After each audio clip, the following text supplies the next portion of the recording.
pregunten, no se vayan de aquí sin una duda, que no se vayan con dudas de aquí. Prefiero que lo interrumpan y preferible es a veces equivocarse ahora que después. ¿Está bien? Entonces, siguiente. Entonces, hay características que tiene el corazón, ¿ya? En estas características tenemos uno que es la contractilidad, la precarga, la poscarga, la función ventricular sistólica, ¿ya? Contractilidad, en términos cortos, es la capacidad de la miofibrila de contraerse, ¿está bien? Y no quiere decir que contractilidad es lo mismo que función cardíaca, para que lo separemos. Contractilidad no es lo mismo que función cardíaca, ¿está bien? Otro, la precarga. Y quizás no me puedan observar los que están en línea, pero en mis manos sostengo un guante desechable que utilizamos para manipular los pacientes. Claro, está limpio este. Entonces, esto está en su forma que siente el corazón. Es decir, el volumen de sangre que llega al corazón de forma pasiva va llegando y las fibras, ¿qué es lo que hacen? Se distienden. Esa es la parte de la precarga, es la longitud de la miofibrila que se llega a distender. ¿Está bien? Esa es la parte de la precarga, que también está relacionado con el volumen de la sangre que tiene el corazón.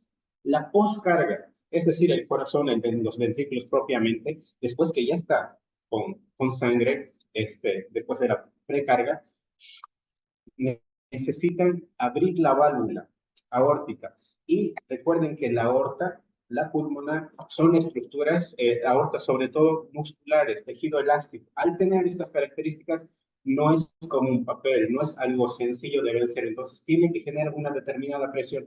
Y la aorta siempre va a tener presión. Cuando estemos vivos, claro, por supuesto. Siempre va a tener una presión. Entonces, el corazón tiene que generar la suficiente fuerza para vencerla.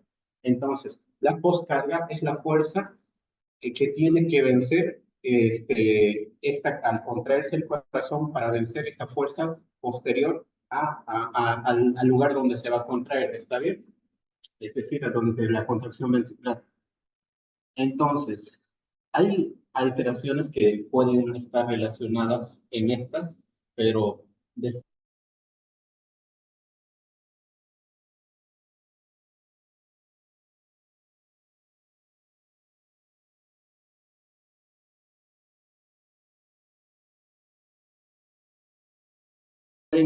ser alteraciones de insuficiencia cardíaca cuando se van a un lado o al otro. Todo lo que está en los extremos no es bueno, no es normal, ¿no es cierto? Por eso en pediatría tenemos las desviaciones estándares o los percentiles.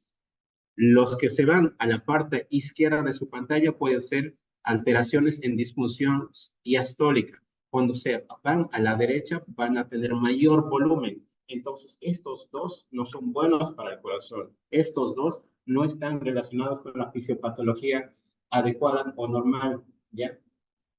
Ahora hay características en el corazón donde no inmediatamente sucede algo y el corazón llega en insuficiencia cardíaca. No. ¿Qué es lo que pasa? El corazón tiene esa capacidad todavía de adaptarse para mantener el gasto cardíaco, para que la sangre pueda llegar a los órganos de forma efectiva. Entre esos tenemos la reserva cronotrópica, es decir, la capacidad del corazón de aumentar su frecuencia para poder mandar más sangre. ¿Está bien? La reserva diastólica, la diastólica se refiere a la capacidad del corazón para aumentar su distensibilidad. Es decir, se va aumentando el tamaño para, recuerden, ley de Frank-Starling dice, a mayor distensibilidad, mayor eyección. Es una sincronía normal, fisiológica del corazón, ¿ya? Y otra es la reserva sistólica, que tiene de acuerdo a las características de aumentar parte de la contractilidad misma, ¿ya? Entonces, aquí hago una capite de lo que pasa en los adultos. ¿Qué es lo que pasa en los adultos cuando se infartan o cuando tienen una isquemia? ¿Por qué es la terapia? ¿Por qué es importante, por ejemplo, en otros lugares donde el paciente tiene angina, incluso el PALS, el ATLS les dice, paciente con dolor precordial, ya, activa el sistema de emergencia? ¿Para qué? Para reconocer si es en un estado de infarto, un ACV, usar un accidente cerebrovascular, un infarto agudo del miocardio. En esas circunstancias, entre que sucede el evento y está haciéndose el tratamiento es vital. ¿Por qué? Porque si pasa este tiempo, estos miocitos, estas células miocárdicas van a morir. Y una vez muerto un tejido, ¿qué es lo que pasa? Se fibrosa y se necrosa. Tejido inútil, ¿está bien? Entonces, en los adultos, por eso es esta parte importante que es todo el sistema de activación de emergencias y tratamiento, por supuesto. Hay algo que se denomina este miocardio viable o hibernante, es decir, todavía está en la zona de penumbra que no están muertos los miocitos, lo vamos a decir, o no están no funcionales, que al abrir las coronarias reperfunde. Y si reperfunde, podemos tener un paciente con características similares o mejores a los anteriores, ¿me entienden? Entonces, muy importante esta parte del hibernante. Claro que en nuestro caso son muy pocos los casos que podríamos tener, porque no es la misma fisiopatología del paciente adulto con el niño. Entonces, en, en 2021 me gustó este concepto. Hay muchos con lo que el paciente o los familiares nos van a decir que tiene el paciente, que ven en el paciente, aunados con lo que encontramos al inspeccionarlos, al palparlos, al percutir y al auscultarlos. ¿Está bien? Todos esos datos nos van a hacer altamente sospechar de una insuficiencia cardíaca. Entonces, la prevalencia de lo que es la insuficiencia cardíaca es muy heterogénea. Puede ser desde un menos de un 1% hasta 7,4 por cada 100.000. Incluso, dato interesante, en España cerca de 85 niños por cada 100.000.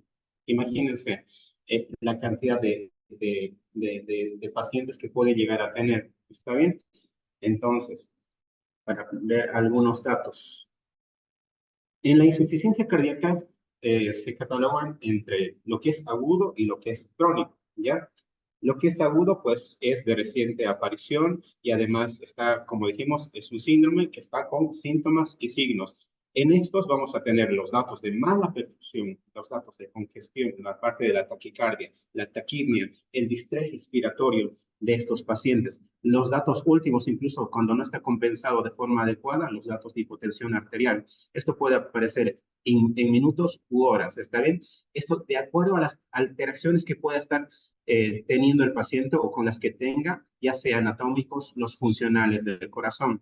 Mientras la insuficiencia cardíaca crónica, esto es una determinación de forma, no sé cómo decirlo, arbitraria que lo dice, por ejemplo, 3 meses y que no ha tenido una mejoría o que persisten los datos. ¿Está bien? En esta es una afección progresiva que puede tener las características previamente mencionadas y además va a estar los síntomas que anteriormente mencionamos, ya sea los síntomas respiratorios, los edemas, la intolerancia al ejercicio, porque el corazón no está teniendo la capacidad normal de poder tener su función como bomba y hacer llegar la sangre a todo el organismo, ¿no? Entonces, además, estos pacientes, al no llevar la sangre adecuadamente con los nutrientes y todo lo demás, pueden tener alteraciones en el crecimiento de nuestros pacientitos.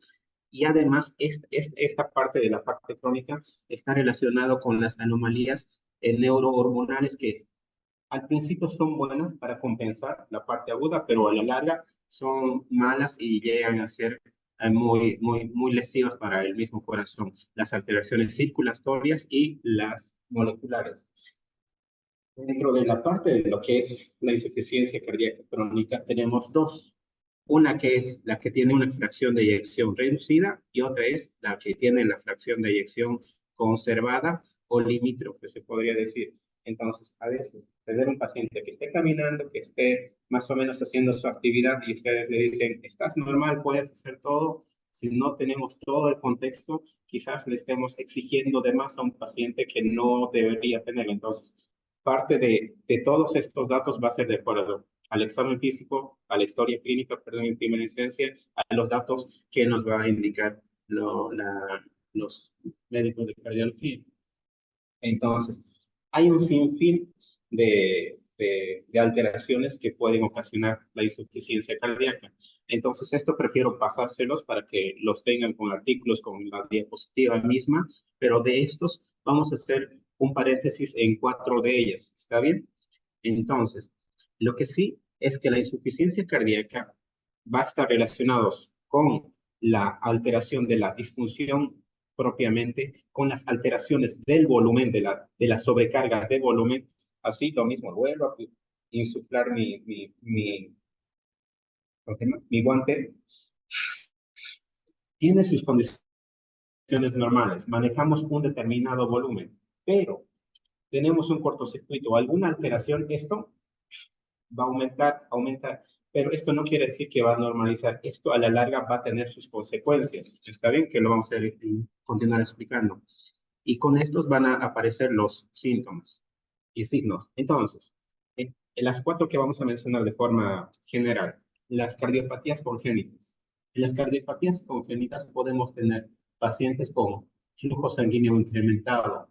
Entonces, como les mencionaba, al insuflar o al tener mayor volumen en el corazón con su reserva diastólica aumenta su capacidad de recibirla y aumenta la función de eyección.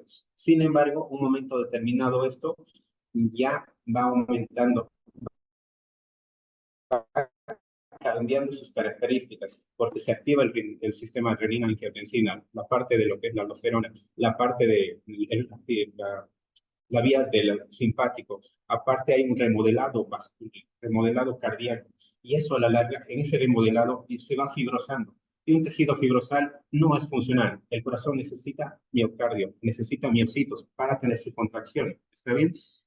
Y aparte, otro son las obstrucciones. En esto son las cardiomiopatías hipertróficas, que lo mismo. Ahora, en este contexto ya tenemos un caso diferente. Tenemos una obstrucción en alguna parte del sistema circulatorio, entonces se va aumentando la parte de la contractilidad, como vemos en la imagen aquí. Se va hipertrofiando, pero llega un momento dado que en su intento de compensar el sistema coronario va todavía vascularizando, pero llega un momento donde ya no, entonces esa parte del tejido ya lo mismo, va quedando isquémico, necrosándose, esta necrosis se fibrosa, y entonces esto, como ven, hipertrófico, puede llegar a dilatarse porque ya no le es competente, ya no puede con esa capacidad de compensación. ¿Está bien? Y entonces ahí viene la parte de la insuficiencia cardíaca. Mientras las miocardiopatías, dentro de ellas tenemos todo eso que mencionábamos anteriormente, tenemos datos ya de alteraciones congénitas en lo que es la miocardiopatía de ventrículo izquierdo no compacto, la miocardiopatía dilatada o la hipertrófica, que en sus características de formación no son adecuadas. Entonces, lo que mencionamos anteriormente está en relación a lo que se menciona en la diapositiva anterior. Todos los datos de sobrecarga, de presión, de volumen o incluso estar las dos pueden llevarnos a todos los síntomas. Entonces vamos a tener, de acuerdo a las características de sobrecarga, de presión, volumen, los síntomas que vamos a encontrar en estos pacientes. Los síntomas encontrados del lado izquierdo cuando tenemos una insuficiencia cardíaca izquierda, desde una taquipnea, disnea, de ligeros, medianos o grandes esfuerzos, la ortopnea, es decir, no poder dormir de recostado y necesitar cada vez más almohadas, o incluso hay niños que duermen sentados, y eso es lo que les llama la atención a los papás. ¿Por qué mi hijo duerme sentado? No puede ya dormir. Los datos de hipoperfusión, la cianosis, mareos, fatiga, los estertores en el examen físico, incluso si no tiene buena contractilidad, al no tener buen gasto cardíaco, se pueden llegar a desmayar los pacientes. Mientras, en la parte derecha vamos a tener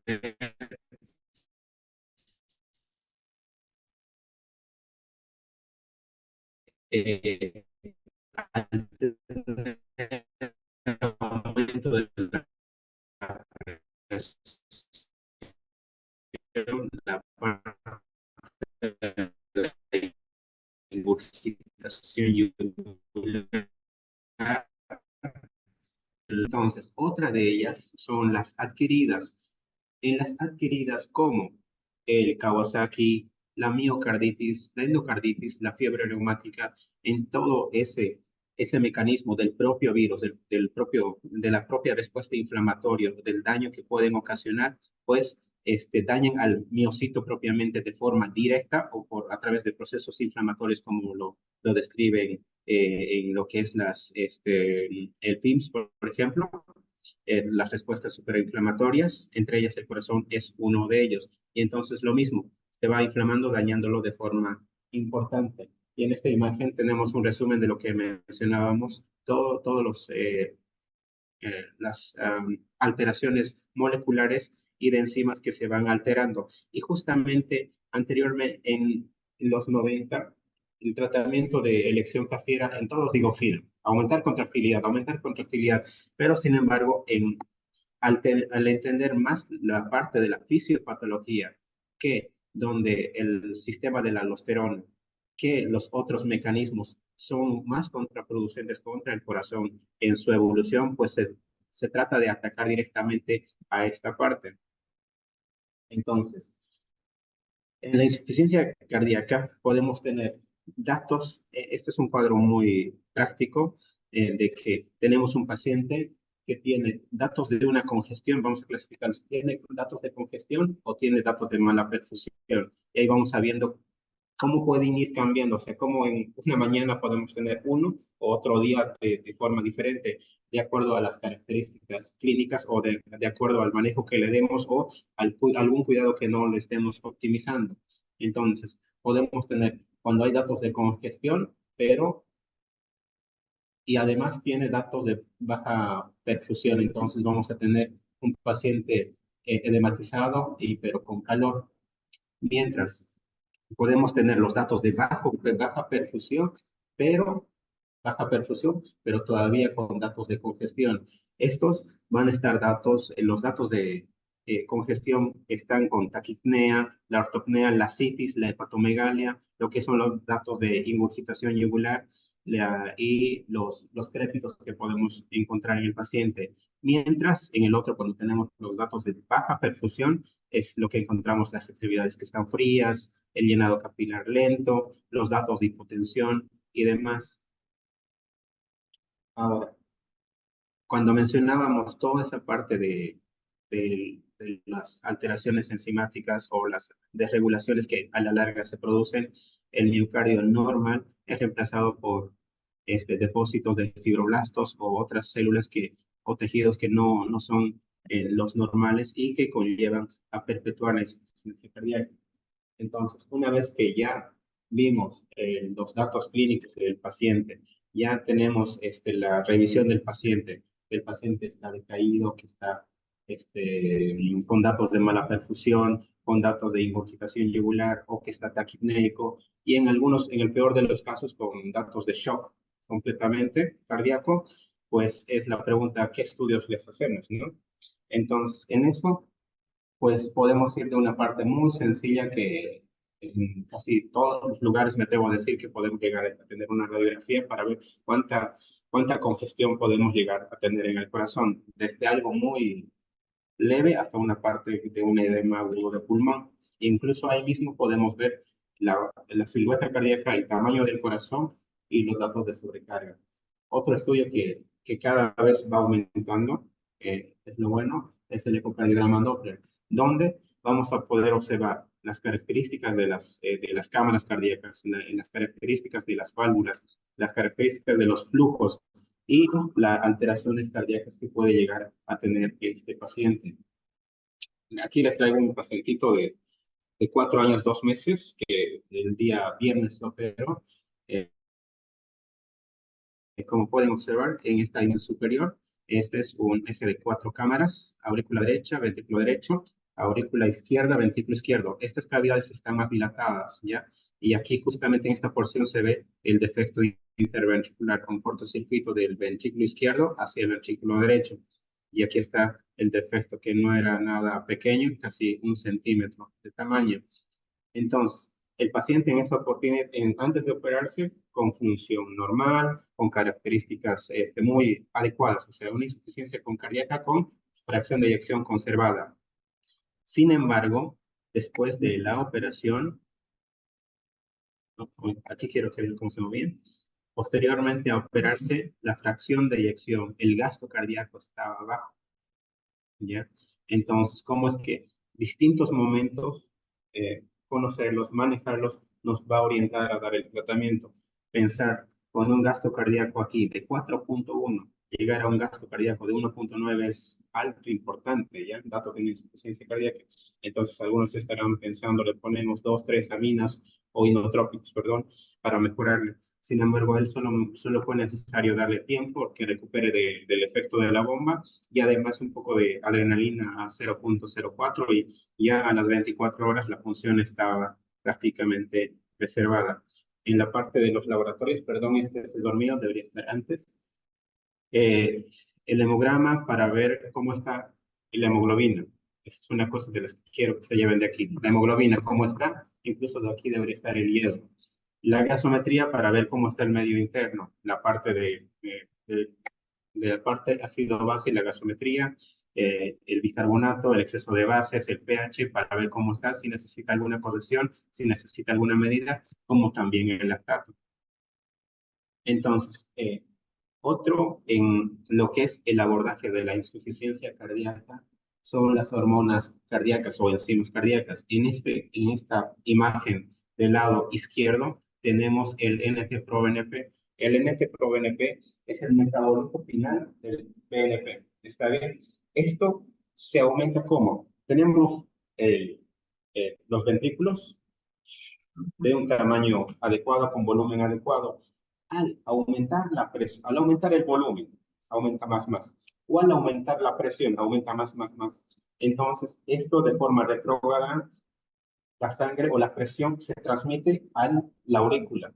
Y al sentir o desencadenarse el aumento de presión en la aurícula, se libera lo que son esta hormona. Entonces, ahí empieza toda la cascada enzimática. Entonces, el NT-proBNP aquí lo menciono, que los adultos lo usan mucho, ¿está bien? Porque es parte de las metas que tienen. Entonces, aquí les traigo el estudio de Casey, donde observaron la relación. Mire, perdón, voy a hacer un paréntesis, perdón. Entonces, en primera, los valores cambian. Tenemos en edades más pequeñas el números más elevados, hasta 320, 200. Luego vuelve desciende y eleva entre los 11, 10 años nuevamente. Y ya cerca de los 18, 17 años ya va yendo a valores normales, ¿ya? Entonces, un valor dentro de lo que podemos observar en la misma tabla, ya un valor mayor a 400 ya está alterado, pero siempre y cuando viendo las características. ¿Qué es lo que me lo puede aumentar que no sea cardíaco? La parte, por ejemplo, de un dato de una insuficiencia renal, porque este metabolito se excreta por orina. Es decir, un paciente que está con función cardíaca normal, pero el problema llega a ser renal, entra en insuficiencia renal, esto se me va a elevar, pero no propiamente porque el corazón esté mal. Pero eso sí, otra parte interesante, corazón, riñón se me afecta. Los marcadores o los asuados, nitrógeno, ácido úrico, creatinina son inotrópicos negativos, me lo pueden afectar y entonces puede ocasionarse un síndrome cardiorrenal. Está bien, entonces, para ir viendo también esta parte. Ok, entonces, esto voy a hacer entre paréntesis lo que les decía, de que un valor de 400 no es normal, un valor de 500 no es normal, o cerca de 600 no es normal. Mientras la troponina E o troponina I también son marcador de necrosis o isquemia miocárdica. ¿Está bien? Los valores también son muy variables, es decir, no tenemos como para decir mayor a 10 está alterado, mayor a 20 no. Tenemos de acuerdo a la edad y dónde se efectúe. Incluso esto lo que sí se hiciera tendría que ser cuantitativo, no cualitativo, no positivo o ausente o presente, no, cuantitativo, de forma más fidedigna. Entonces, para que vean, ¿por qué no se usa tanto? Porque hay una variación. A los 3 meses el valor es de 0.045, mientras en niños más grandes 0.05. Esto es como un equivalente de 40 más de 50, más o menos. Ahora, voy a esta parte de lo que era el ProBNP nuevamente. Se ha visto que la parte de la clase funcional, adultos está fácil, ¿no? La NIJA lo que te dice, clase 1, 2, 3, 4. Mientras en niños, ¿qué es lo que utilizamos? Los criterios de Ross y los criterios de Ross modificados. Si tenemos los datos cuando les llega al paciente, datos clínicos sumados con un ProBNP mayor o cercanos a 600, tienen hasta un 95% de que el paciente tiene una insuficiencia cardíaca. Con eso, o sea, clínicos y un laboratorio, más fácil que, o más probable que tenga una insuficiencia cardíaca en un 95%. ¿Ya? Esto es un estudio interesante que se hizo donde compararon lo que son los pacientes con insuficiencia cardíaca propiamente ya establecida, otros pacientes con disnea, pero cuyo origen no era cardíaco, y los pacientes normales. Y al hacer la comparativa, el resultado fue enorme, ¿no? Como pueden ver, los pacientes que tenían una insuficiencia cardíaca mayor a 17.000, mientras los que la disnea no era de origen cardíaco estaban normal, 210, muy similar al grupo de pacientes sin ninguna alteración. Y es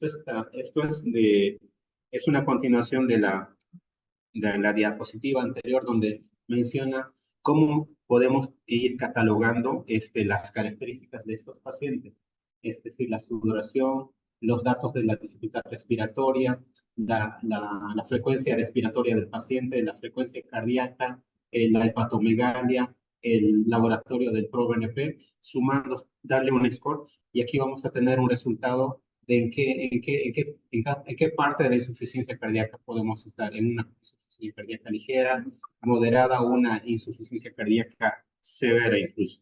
¿Ya? Eso, entonces, la parte de laboratorios. También está la parte de lo que es el cateterismo cardíaco. ¿Ya? En el cateterismo cardíaco lo que se hace es, uno, diagnóstico para tomar presiones, para tomar muestras de gasometrías, para pintar estructuras anatómicas que el eco no logra alcanzar a ver o que, por ejemplo, la presión no lo puede hacer la resonancia magnética, tampoco la tomografía. Entonces es parte del complemento también. Y lo más importante que puede también llegar a ser un tratamiento. ¿Está bien? Entonces, hablando de tratamiento, vamos a ver el caso de una de sus pacientitas aquí, en el hospital de niños. Entonces, este es el caso de una pacientita cercana de los 2 meses de edad que llega con datos de una bronquiolitis, 4.2 kilos. Aquí, en esta porción, donde está justamente el puntero, ahí está que el paciente tenía una coartación aórtica. La sangre no pasaba de forma adecuada hacia la aorta descendente. Y entonces, en la siguiente imagen, justamente en esta porción, se va a ver cómo con un balón, con ayuda de cirugía cardiovascular, para ingresar, se dilata y se resuelve esa parte de la obstrucción que tenía el paciente. Ya en el tercer video, la sangre ya pasa de forma más adecuada. Entonces, eso es lo que quería mostrar con lo que es cateterismo cardíaco. Y eso puede ofrecérseles. Otra es la biopsia endomiocárdica, donde se toma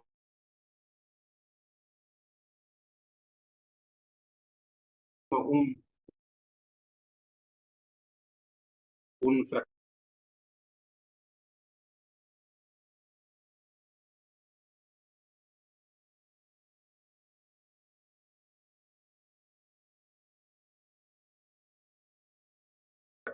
del cardiólogo, en cuanto a características del miocardio, en cuanto al engrosamiento, en cuanto a la función misma, son valiosas. El único detalle quizás es que no, el tiempo de efectuar el estudio es un poquito más prolongado, no es tan rápido como una tomografía. Y la ventaja sí es que es menor radiación lo que tendría el paciente. Aquí, pregunta, el médico de turno diciendo, paciente mal perfundido, está hipotenso, ¿qué medicamento le ponemos? ¿No? Entonces ahí vamos pensando, ¿qué le conviene? Pero es lo mismo con la primera imagen que les puse. Es de acuerdo a lo que tiene el paciente, qué comorbilidades viene el paciente, nunca viene solo insuficiencia cardíaca, siempre tiene con algo más, o algo lo descompensó, o algo otra comorbilidad coexistente. Ok, entonces, hierro. ¿Por qué les mencionaba el hemograma? Ustedes me dirán que tiene que ver el hemograma con lo que es con el hierro. Pues nuestros pacientes, hasta un tercio de los pacientes con insuficiencia cardíaca pueden llegar a tener anemia. Y la anemia es contraproducente. Hay una patología que es el coro cardíaco, el coro anémico, perdón. El coro anémico se ocasiona por la anemia severa, hemoglobinas 4 o 5, y el miocardio se superdilata, y eso se ve muy frecuentemente, bueno, se ve en la parte de oncología, ¿no? Y en el oncológico. Entonces, es muy importante ver la hemoglobina y ver los niveles de hierro. Incluso, lo que describe Montero, el doctor Montero en su estudio, es que pusieron eritropoyetina para estimular, y al poner la eritropoyetina vieron que disminuyó el tiempo de estadía hospitalaria, disminuyó el tiempo de estancia en terapia intensiva. Ya, pero claro, eso no estoy diciendo que a todos se ponga, sino que se vea todas las condiciones, se optimice todo para dar el tratamiento adecuado. Vamos a hacer de forma resumida lo que son los medicamentos a utilizar en estos pacientes. Al tener datos de sobrecarga, de volumen, uno de nuestros pilares va a ser los diuréticos, ¿no? Los que actúan a nivel de los túbulos renales, ya sea los ascendentes, descendentes, lo que son los tiacidas y también los mineralocorticoides como la espironolactona.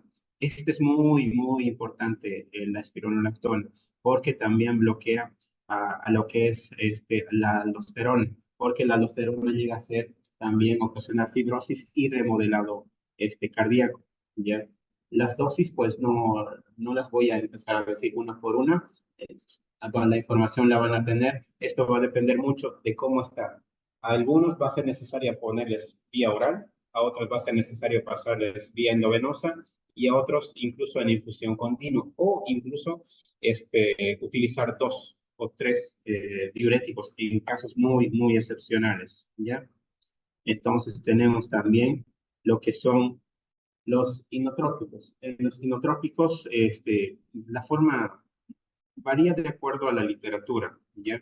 Esto lo saqué del UpToDate del 2024, donde ponen en primera milrinona, incluso la dopa y la adrenalina, ¿ya? Entonces, cada uno con un margen de respuesta o dosis para poder tener un efecto determinado. La milrinona, pues, es un excelente inotrópico, como también tiene su efecto lucitrópico, ¿no? Y las alteraciones quizás encontradas o con las que tenemos que tener cuidado son la parte de la hipotensión y en menor frecuencia las arritmias. La dobutamina, de acuerdo a las características, o mejor dicho, a la dosis que se le empiece a administrar al paciente, vamos a tener directamente actuar sobre los receptores beta 1, beta 2 e incluso sobre los alfa, ¿no? Ahora, las alteraciones con también van a ser la parte de la hipotensión, la taquicardia, de acuerdo a la dosis que le vayamos a administrar al paciente. Mientras uno de los muy, muy buenos es la adrenalina, ¿no? Entonces, actuando en los receptores beta 1, beta 2, alfa, como un excelente inotrópico, claro, de acuerdo a las características o a la dosis que administremos el medicamento o infundamos, vamos a tener el efecto deseado. Ahora, los cuidados que tenemos que tener en cuenta son la parte de las taquicardias, el consumo de oxígeno del paciente o de la demanda, y las arritmias y dosis demasiado altas, pues darnos disquemia, ¿no? Como cualquier otro caso constrictor. Al igual que la dopamina, con dosis también de forma distribuida. Ahora, ok.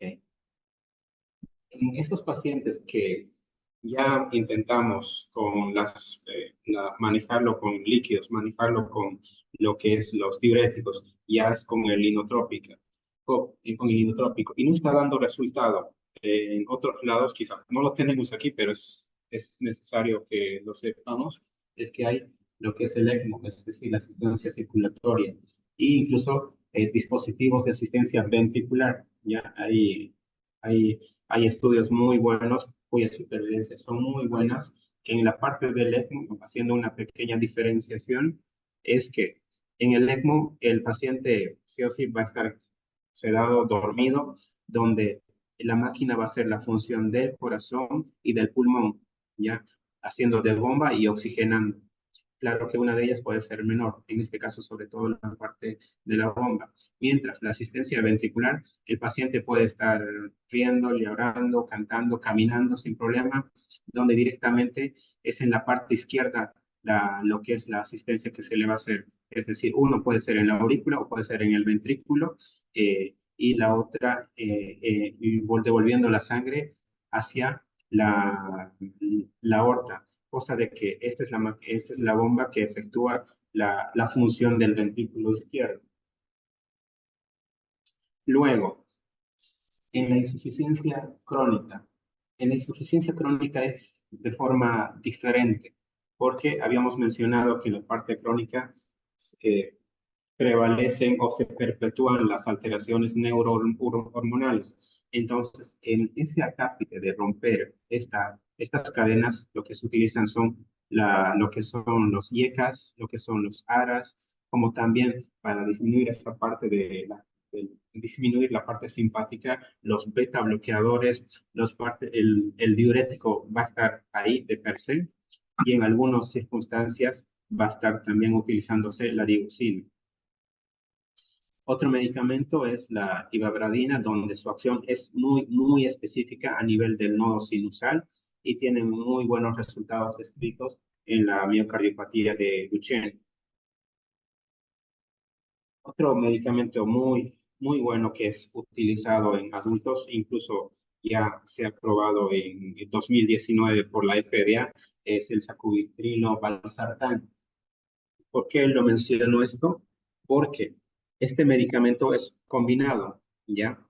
Y disminuye, actúa en dos lugares. Y entonces, apagando la parte de lo que es el sistema renina-angiotensina y además disminuyendo las hormonas natriuréticas, pues lo que hace es que tenemos dos mecanismos de acción y disminuye hasta un 27%, 23% de hospitalizaciones, un 18% de estancias en terapia intensiva y disminuye un 31% de requerir medicamentos endovenosos, los inotrópicos e incluso los trasplantes en menor medida. ¿Ya? Otro medicamento que se usa es el levosimendan, un medicamento muy bueno, sin embargo no está aprobado por la FDA. Por lo menos lo que utilizábamos nosotros nos iba bien, no se ha descrito quizás. Hay grupos de artículos que fueron describiéndonos que es un lucitrópico, inotrópico, muy bueno. Otra es la terapia de resincronización. En la terapia de resincronización, lo que hacemos es, de forma similar a un marcapasos, regular lo que es el funcionamiento adecuado de la aurícula con el ventrículo. Además, estos pacientes que ya están con un miocardio que está fibrosado, que está inflamado, estos son un foco muy alto de hacer asitmias. Entonces, una de las causas de muerte súbita en estos pacientes son las asitmias y es por eso que se efectúa o se realiza el uso del desincronizador. Ahora, en parte de lo que la AJA o la Sociedad Americana menciona, la insuficiencia cardíaca va describiéndolo en estadios, estadio A, B, C y D. En el A es un paciente que tiene un corazón estructuralmente sano, no tiene nada alterado. Sin embargo, hay una noxa, hay una alteración que puede llegar a alterarlo. Entre eso tenemos las antraciclinas o alguna patología cardíaca que se diagnostique de forma genética o algunas mutaciones. Mientras, en lo que es en la parte de la estadio B, tenemos un paciente con una cardiopatía o una alteración de reciente desarrollo, como son los pacientes que pueden llegar a tener la miocardiopatía no compacta un paciente que ha sido operado de una cardiopatía, como les había mostrado en una ocasión en las diapositivas anteriores. En el estadio C es un paciente con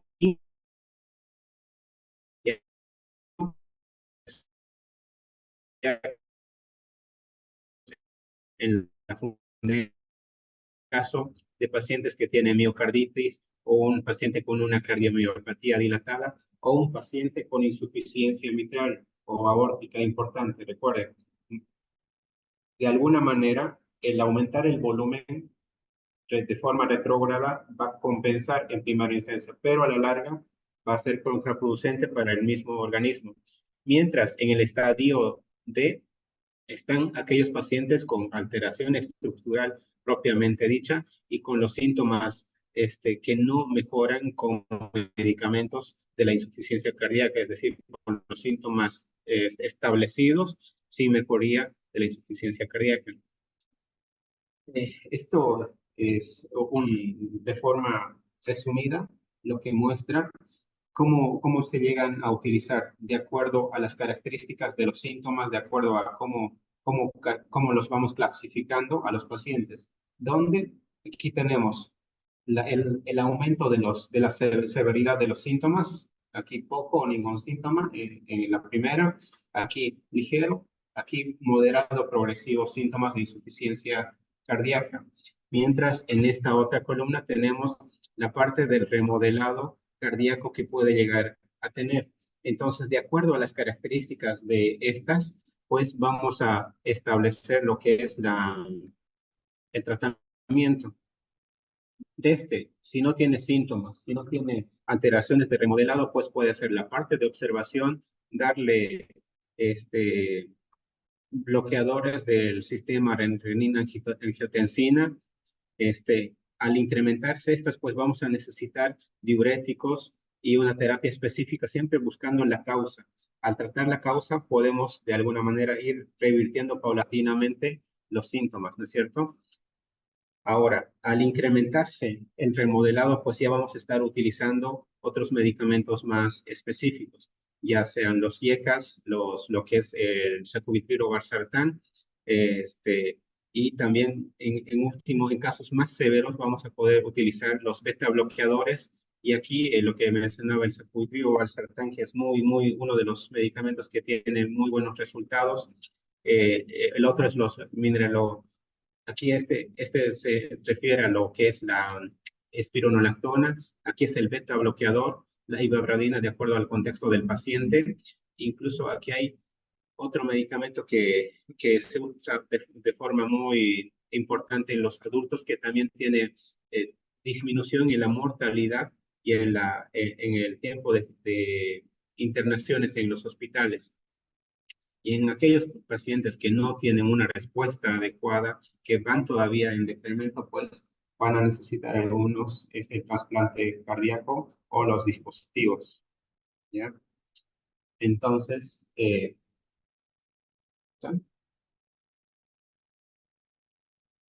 de forma como resumen, mencionar que la insuficiencia cardíaca en pediatría, como lo enunciábamos, es un conjunto de síntomas y signos.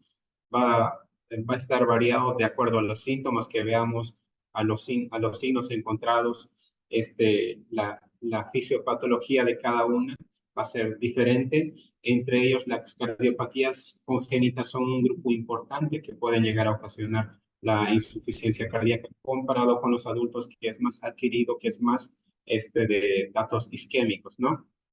Entonces, por eso mencionamos también, incluso en un mismo paciente puede llegar a ser causado por varios factores y no solamente por uno, porque tenemos pacientes que pueden tener una cardiopatía, están bien bonitos, pero llega una infección, llega un virus y nos descompensa y el escenario no es nada bueno y a veces tenemos que estar corriendo para hacer la cirugía o algo y lamentablemente los resultados a veces no son los que uno esperaría, ¿no?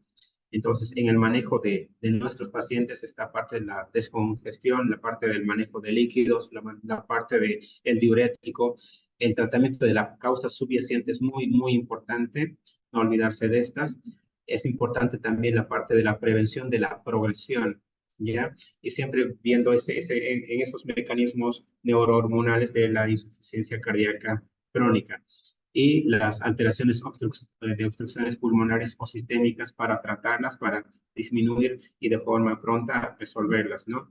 Entonces, los medicamentos va a depender mucho de lo que contemos, con lo que tengamos a la mano, las características de qué cardiopatía tiene o qué alteración cardíaca o qué insuficiencia cardíaca tenga el paciente y el estado hemodinámico también y las alteraciones o los órganos como lo que es el riñón, como lo que es hígado, ¿no? Ujú. Entonces, qué será lo nuevo del 2030? Pues hay varios estudios, varios medicamentos que se están todavía en ensayos en doble ciego y demás, viendo justamente en esta parte neurohormonal para darle un mejor resultado, disminuir lo que es el tiempo de hospitalizaciones o evitar las hospitalizaciones, aminorar los síntomas y darles una mejor clase funcional a nuestros pacientes, ¿no? Eso es todo.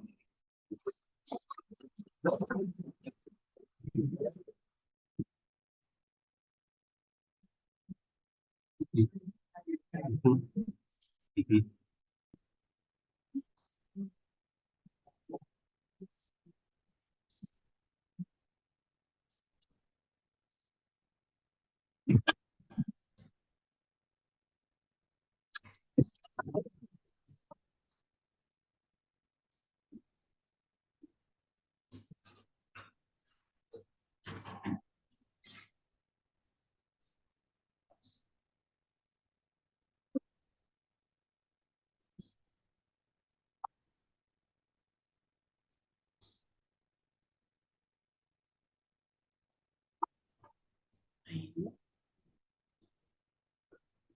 Sí, ya está compartido, doctor. Ahora yo lo presento.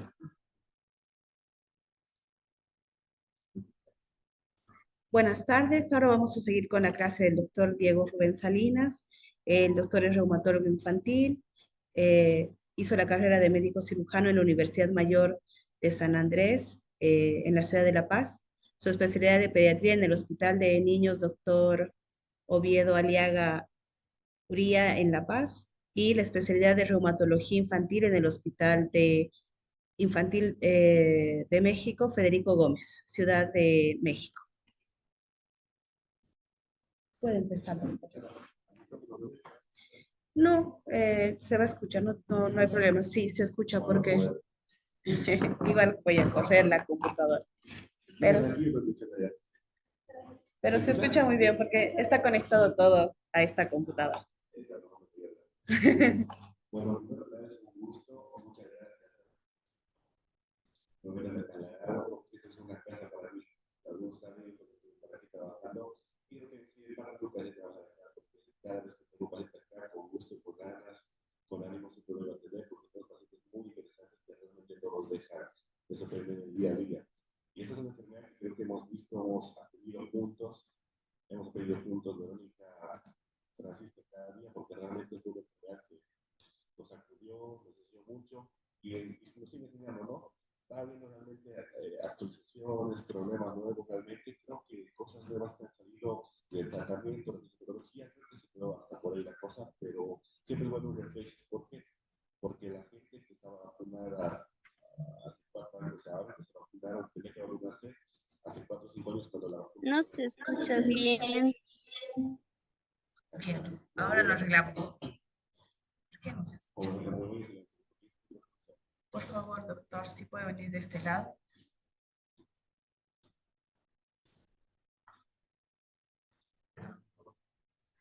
Sí, me conectaron a este, ¿no es cierto? ¿Aló? ¿Ahora sí? ¿Nos confirma? La amiga. Valientemente dijo.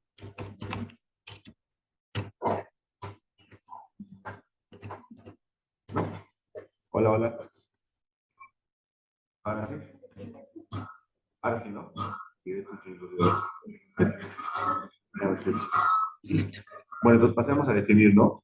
Esos reflejos, porque como digo, la gente que ahora está de 8, 9, 5, 7 años, hace 4 o 5 años, cuando empezó la enfermedad y salió la vacuna, no había disponibilidad de vacuna. Y sabemos, ¿no? 5 años para adelante sí se vacuna, pero 5 años para abajo no Ahora la gente de 9, 8, 7 años, la gente puede decir, bueno, ya me está la enfermedad, ya no se vacuna, y es una enfermedad que puede resurgir cualquier momento. Al final hemos visto que el COVID ya se ha vuelto una enfermedad endémica, no es algo que ya pasó, que se murió. Mientras más variantes sigan saliendo, que salió la última, ¿no?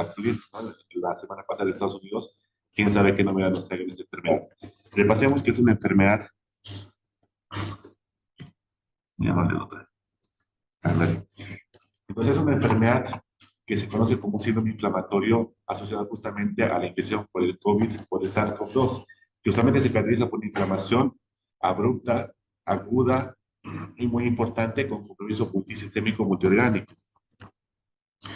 Datos parecidos muy similares que obviamente de eso se extrapolaron tanto la parte clínica como el tratamiento fueron en base a la enfermedad de Kawasaki, síndrome de shock por Kawasaki, el síndrome de hemofagocitosis o la linfocitosis hemofagocítica y el síndrome de choque tóxico, que obviamente comparte ciertas características casuales con estas y también tiene sus características diferenciales de la misma. La etiología, pese a que estamos ya con esta enfermedad 3, 4 años, aún es desconocida, pero sí tiene una asociación, un vínculo muy importante con la infección previa con el virus SARS-CoV-2, ¿ok?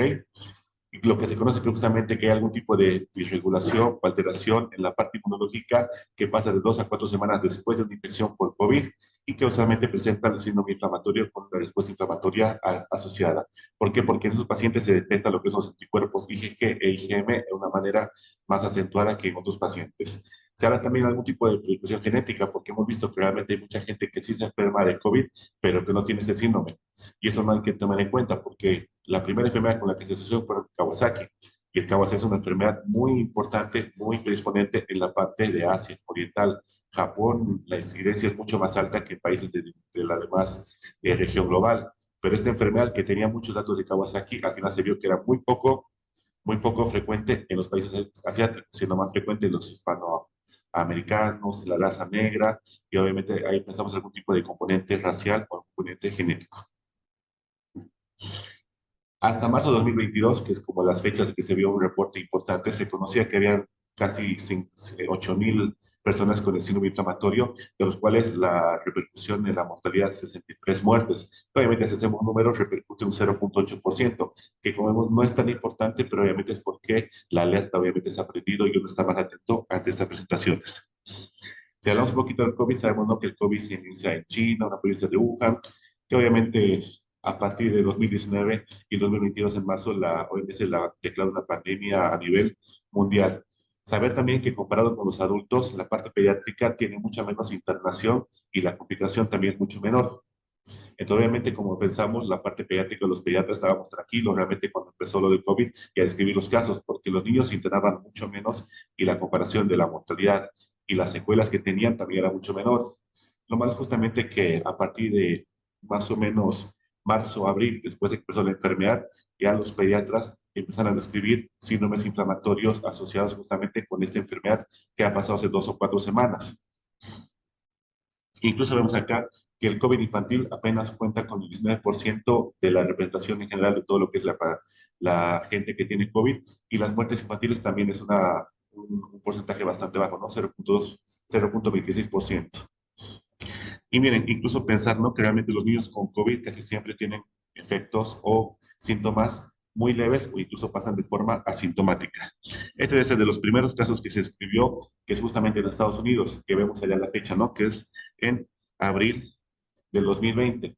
Y como vemos acá, no tiene una relación con el hecho de que empezó, cuando empezó la pandemia, sino justamente después de un brote agudo de enfermedad por COVID.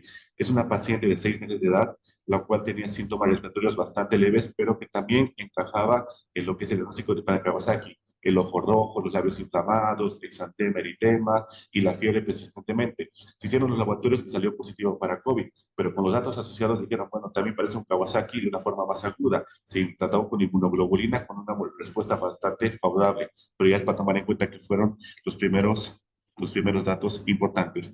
A partir de ahí, justamente, ha habido agrupaciones en Italia, en Inglaterra, en Estados Unidos, que también describen esta enfermedad. Al principio no tenía nombre, eso después llegó. Se lo llamaba como síndrome de Kawasaki o tipo Kawasaki o Kawasaki-like. Y justamente vieron que era una enfermedad de Kawasaki más grave, más acentuada. Esto, por ejemplo, es un estudio que se hizo en Lombardía, Italia, que más o menos, ahí no le puse la fecha, que está mayo del 2020, donde vieron pacientes, hicieron comparación, porque llegaban pacientes que tenían datos de Kawasaki, pero que eran usualmente incompletos, y que usualmente eran con mayor afectación cardíaca, y que usualmente se ponían mucho más febriles, más enfermos, y tenían más complicaciones, como la activación macrofágica, y obviamente mayor afectación cardíaca. Justamente lo que vemos en la parte, en el gráfico de la parte inferior, en la parte inferior del gráfico, ¿no? Donde nos habla justamente de la afectación que dividieron en dos grupos. El grupo 1 eran pacientes en 20 años que tuvieron Kawasaki en ese hospital, y el grupo 2 eran pacientes de 2 o 3 meses que tuvieron Kawasaki. Y obviamente los números sobrepasaban, decían, hay mucha más chance de que tenga Kawasaki por esta enfermedad, fueron una de las postulaciones hipotéticas. Y obviamente que este tipo de enfermedad también dijeron, entonces parece que estos pacientes con Kawasaki son mucho más gravemente afectados, ya que usualmente, como es la regla de Kawasaki, afecta de un 10, 15, máximo 20% de los pacientes sin tener el tratamiento adecuado. En este caso, con o sin tratamiento, la afectación cardíaca llegaba a ser un 60%, datos de choque, de afectación cardíaca, y obviamente se ponía mucho más agresiva la enfermedad y con mayores complicaciones. ¿Qué conclusión sacaron? Que la epidemia por COVID genera o se asocia con una incidencia alta de un Kawasaki grave, de una Kawasaki severa. A partir de entonces, obviamente, como digo, ha habido muchas publicaciones en diferentes lugares que trataron justamente de englobar, por lo cual hay 3 organismos internacionales que juntaron información y justamente sacaron criterios diagnósticos para tratar de englobar la enfermedad. Hasta el momento no ha habido mucho cambio en eso, pero cuando nos apoyamos más y cuál es la que tenemos un poquito más de, como se dice, que se mantiene en el tiempo, es la de la OMS, donde usualmente se ve pacientes de 0 a 19 años, los cuales tienen fiebre. El dato inicial de cualquier clasificación que vemos acá es que es un paciente con fiebre. Y es lo inicial y lo que tenemos que llevarnos a la casa. Paciente con PIMS que sospechamos, fiebre lo inicial. Sin fiebre, pensemos otra cosa más. Pensemos en un diagnóstico diferencial. Al final, el diagnóstico diferencial es bastante amplio, es bastante importante, pero en este caso, si queremos llegar al diagnóstico de esta enfermedad, fiebre es lo inicial, a lo cual se asociaban justamente datos de inflamación importantes. En la OMS habla de tener 2 de los siguientes 3: erupción o rash a nivel de las conjuntivas, hipotensión o shock, datos de afectación cardíaca, características de tener coagulopatía y afectación intestinal, con diarrea, vómito abdominal, además asociado con datos de inflamación que usualmente se representan con alteración de la de fase aguda, PSG, PCR, procalcitonina, ferritina, interleucinas, todos los laboratorios que puede uno imaginarse de inflamación se mantienen elevados, en los cuales no encontramos una causa diagnóstica asociada que pueda significar el cuadro, alguna sepsis, alguna infección, algo que realmente que justifique los síntomas, y en el cual también se asocia algún dato de que tuvo contacto con COVID o tiene estudios para COVID positivos. La PCR o el ELISA, que igual vamos a ver justamente cuál es la diferencia de tener uno y otro y cuál es más útil para nosotros. Llamar la atención, como les digo, que realmente estos pacientes no tienen que, tenemos que prender el foquito cuando vemos un paciente con fiebre y mal estado general. Fiebre, mal estado general y datos sistémicos de inflamación. Ojo, este paciente puede pasar realmente de la barrera de ser una simple infección y ser algo más. Fiebre, fiebre, fiebre es lo más usual. Si hablamos de la fisiopatología de esta enfermedad, vemos, como dijimos, que la enfermedad no es tan acentuada y tan aguda de la parte de COVID en pediatría con los adultos, porque en los adultos, como se acuerdan, realmente tienen síntomas respiratorios bastante acentuados, neumonías, infecciones altas, internaban justamente por eso hasta llegar al distrés respiratorio y la intubación. Usualmente en pediatría no pasa tanto eso. Usualmente, como se ve acá, el virus de COVID llega a la parte nasofaringia y usualmente pasa eso, skip, como dice, o sea, elude la parte respiratoria, porque usualmente el niño no tiene tantos receptores AC2 como el adulto. Entonces, usualmente cuando llega a la parte nasofaringia, pasa a la parte pulmonar, eso es tomado por los macrófagos, que son de la parte de la inmunidad innata. Los mismos, una vez que lo capturan, se vuelven células vectoras de antígeno. Una vez que se convierten en este tipo de células, van y activan la inmunidad adquirida, células T y células B. Sabemos que las células T prenden las células T helper que activan justamente las citocinas y liberan, como se dice, interleucinas. Interleucina 1, 12, 16, TNF-alfa, y obviamente todo esto, como se llama, es un conglomerado de citocinas proinflamatorias. Por su lado, también las células T helper activan la inmunidad humoral, que hablamos justamente de las células B, que una vez que se activan y maduran, se convierten en células plasmáticas, las cuales liberan anticuerpos. Como vemos acá, tenemos por una parte citocinas y por otra parte anticuerpos. Obviamente ambos, como se dice, pueden conformar lo que se llama el síndrome inflamatorio o una tormenta de citocinas, porque todas son proinflamatorias. Todo eso justamente justifica los datos y signos que vemos en el paciente, que justamente es la afectación neurológica, la afectación de mucosas y piel, la afectación cardíaca, gastrointestinal, y como digo, la afectación en cualquier órgano que uno pueda tomar en cuenta. Obviamente, como se dice, se habla de algún tipo de predisposición genética, porque ya dijimos, no hay algunos pacientes que sí realmente sufren de esto, y hay otro tipo de poblaciones que no les pasa nada, no pasa nada. Y nuevamente se habla justamente de que la infección directa del virus es un poco probable. ¿Por qué? Porque usualmente pasa por lo menos de 2 a 4 a 6 semanas después de que realmente algún paciente tenga algún contacto, la infección o síntomas respiratorios, aunque sean agudos, bajitos de infección por COVID. Nuevamente acá hablando de la parte de inmunidad, ¿no? En este caso vemos la parte del lado derecho, vemos la parte epitelial, que como sabemos el endotelio tenemos en todo el cuerpo, porque es lo que reviste los vasos. El COVID justamente entra a la célula a través de los receptores AC2, que eso tenemos en la circulación, genera una piroptosis, que es un tipo de apoptosis. Y una vez que genera la apoptosis, libera material genético tanto del virus como de la célula. Y una vez que libera esto, libera también citocinas. Entonces, a partir de ahí, a través de la disfunción endotelial, se pueden liberar muchas citocinas que obviamente circulan en el torrente sanguíneo y generan inflamación en el corazón, en el cerebro e intestino, que son los datos clínicos que podemos ver, que vamos a ver justamente a continuación. En la parte de la fisiopatología del COVID, que como digo, eso en el tiempo se ha mejorado un poquito, pero todavía sigue en estudio y no tiene un 100% para decir que hemos llegado a saber cómo actúa esto. La clínica es una enfermedad multiinflamatoria, polifacética, pero tenemos que tomar en cuenta, como dijimos, que realmente nos llama atención el compromiso multiorgánico. A partir de que un paciente tenga fiebre, la edad de presentación usualmente son entre 7, 8, 9 años. Y algo importante también, son personas previamente sanas. Un paciente previamente sano, 7, 8 años, que realmente iba al colegio, hacía toda su vida normal, y de repente se ponga agudamente enfermo. Es lo que tiene que llamar la atención, como médicos, como estudiantes, como personas de salud. Y que tengan síntomas gastrointestinales, cardiovasculares o hematológicos, los cuales obviamente los vamos a describir. Entonces, en ese entendido, como esta enfermedad era bastante inflamatoria y obviamente que decía, bueno, ¿qué espero? Se hicieron obviamente revisiones y agrupaciones para justamente definir las características clínicas de este paciente, en el cual se hallaron 3 tipos o 3 fenotipos de la enfermedad. Los que tenían los tipos de enfermedad de Kawasaki, los que tenían la enfermedad de solo síndrome febril y los que entraban en el dato de shock, o shock como vemos acá justamente. Ya, como digo, saber justamente que es un paciente, como dijimos previamente, sano, pero con contacto previo con alguna persona con COVID o que haya estado enfermo por COVID, aunque sea leve. Yo también quiero que quede claro, porque uno piensa a veces tiene que estar seguramente COVID, enfermo, neumonía por COVID y le da eso después. No es necesario. Lastimosamente no es necesario. Puede ser totalmente asintomático el contacto familiar que la familia ya está enfermo y este paciente debuta con síntomas agudos. Ya dijimos la edad del promedio de 7 a 8 años, previamente sano, que es usualmente lo que describen las series, y usualmente tiene un poquito más de predisposición para la parte de los varones que las mujeres. Fiebre en el 100% de los casos y mal estado general. En el caso de los niños con tipo Kawasaki, vamos a ver igual la enfermedad de Kawasaki un poquito, que usualmente tienen afectación mucocutánea, cardiológica, muy poquito, y la afectación gastrointestinal, que también es bastante leve o no es muy llamativa. En cambio, los pacientes que son del otro estirpe, síndrome febril o los que entran en shock usualmente son niños ya adolescentes o de edad un poquito más grande, 12, 13 años, 8, 9, 10 años, en los cuales los síntomas cutáneos no son tan evidentes, pero sí tienen síntomas gastrointestinales muy importantes y la afectación cardíaca también puede ser mucho más acentuada y mucho peor respecto a la otra población de pacientes. Si hablamos, ya dijimos tanto Kawasaki, es bueno tomar en cuenta esta enfermedad. ¿Por qué? Porque es un diagnóstico diferencial. Ya les digo, mucho de la enfermedad que estamos viendo se tomó en base justamente a datos clínicos que tiene esta enfermedad.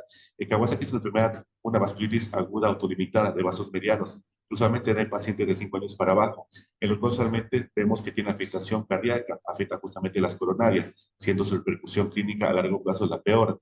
¿Cómo puedo detectar un Kawasaki? Usualmente son pacientes con fiebre de 5 días de enfermedad para adelante, en los cuales tiene que completar 4 de los 5 criterios que vemos acá. Fiebre más infección conjuntival, cambios orofaringios, ¿no? La mucosa quebrada, la lengua frambuesada, la faringe hiperémica, un ganglio unilateral único, derecho de 1.5 centímetros para adelante, que tenga erupción maculopopular, cualquier tipo de erupción, que tenga edema e inflamación en las palmas y plantas de los pies. E incluso esta es una forma que va avanzando y cuando llega a la fase subaguda se descama en esta parte de las pies, de la palma y las plantas. Entonces, como vemos, el Kawasaki es una enfermedad aguda inflamatoria que usualmente nos sirve mucho como el estándar para llegar al diagnóstico del PIMS, porque justamente se basaron en eso, pensaron que era un Kawasaki, pero que era mucho más severo, mucho más afectado. Lo que sabe que el Kawasaki sin tratamiento tiene afectación cardiovascular, que deja aneurismas, ectasias a nivel cardíaco coronario en un 20-25%, pero con tratamiento adecuado que la inmunoglobulina, esa chance baja hasta un 5, 7, 10%, depende mucho las series que se revisen.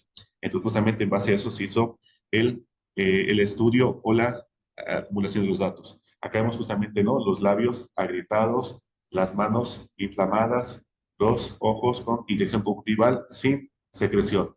Inyección conjuntival, porque si tiene lagaña, pues ya un adenovirus, otro tipo de virus, algo más puede ser, pero no. El ganglio inflamado, que escriben incluso que es un ganglio único, pero se ha visto también series que a veces hacen tomografía porque es un síndrome sin causa y se encuentran a veces ganglios diferentes dispersados. Lo que sabes justamente que el Kawasaki da inflamación de ganglios a nivel cervical, pero si tú encuentras inflamación a nivel axilar o inguinal, posiblemente sea otro tipo de síndrome y es por seguir buscando. El Kawasaki casi siempre es cervical. La erupción maculopapular en el cuerpo, y como digo, si el tratamiento no es adecuado, puede generar complicaciones cardiovasculares a largo plazo. Acuérdense, como dijo el doctor Lupinta, la mayor chance de tener afectación cardíaca adquirida, problemas cardíacos adquiridos a partir de ahora en ese tiempo es de Kawasaki. Antes de la fiebre reumática, a partir de ahora es la enfermedad de Kawasaki. Obviamente, entonces nos planteamos justamente la duda, ¿no? Porque un criterio diagnóstico importante de diferenciar es el Kawasaki y el PIMS. Nuevamente, diferenciarlo, ¿no? Usualmente Kawasaki son pacientes de 5 años para abajo, donde la afectación cutánea es importante, maculopapular.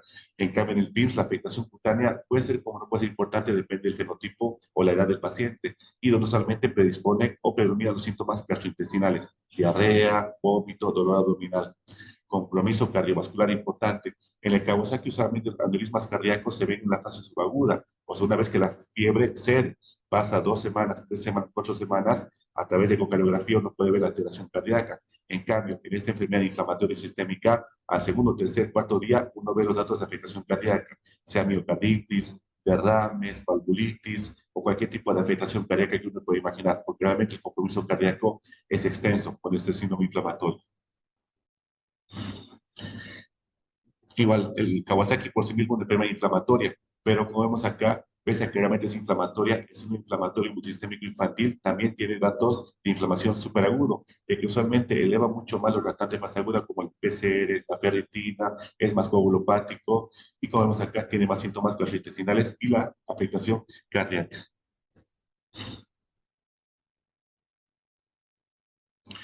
El manejo.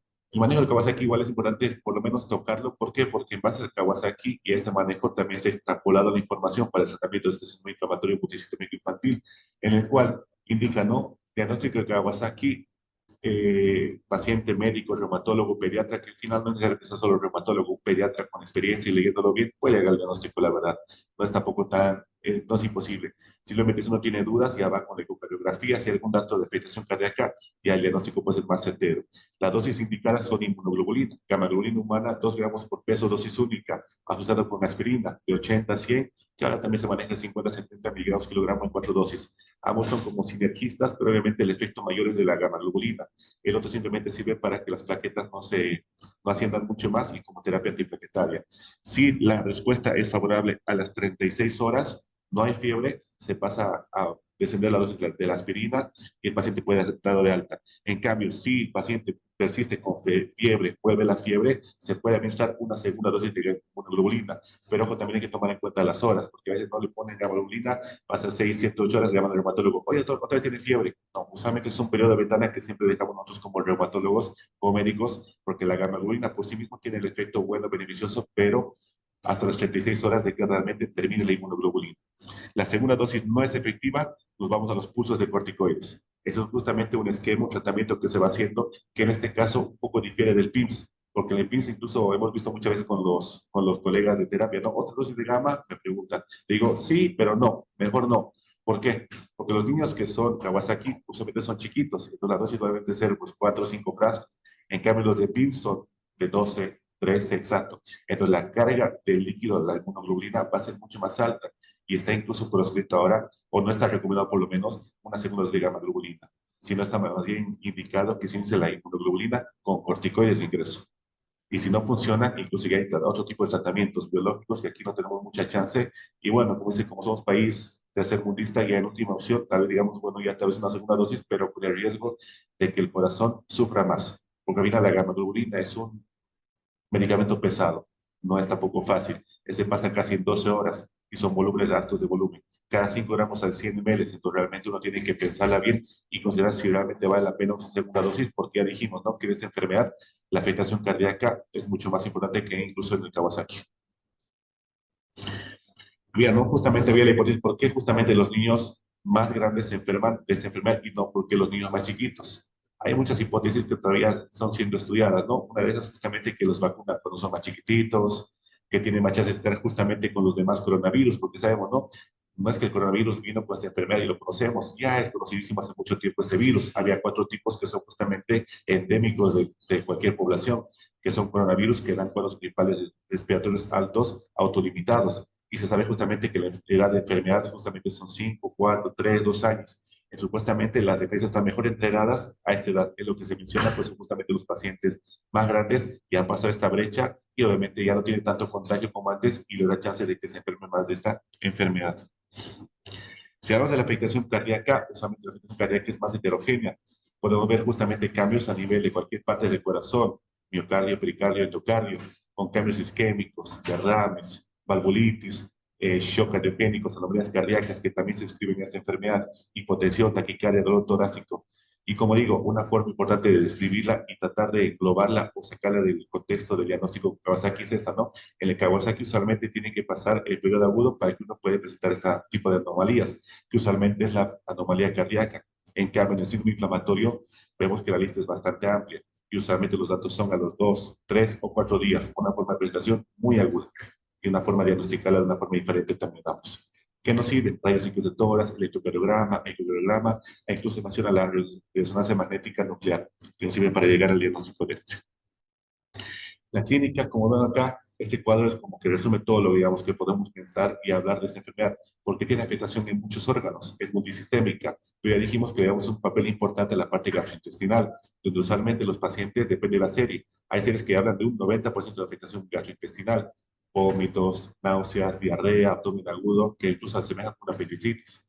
Y ahí vamos viendo la afectación dermatológica, neurológica, seroso y compromiso pulmonar, que usualmente también es un compromiso mucho menos frecuente de lo esperado. Esto nos resume justamente el compromiso que podemos ver en los pacientes y dijimos, ¿no? A mayor compromiso y más órganos, es más chance que el diagnóstico sea más certero de esta enfermedad. Entonces, que nos quede claro, ¿no? Es un paciente que vamos a ver la emergencia críticamente enfermo, o sea, en muy mal estado general.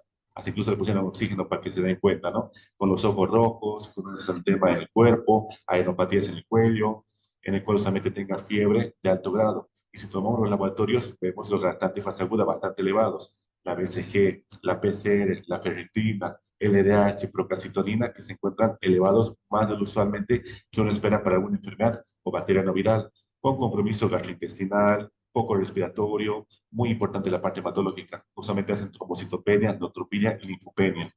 Y el compromiso renal, que también no es muy llamativo.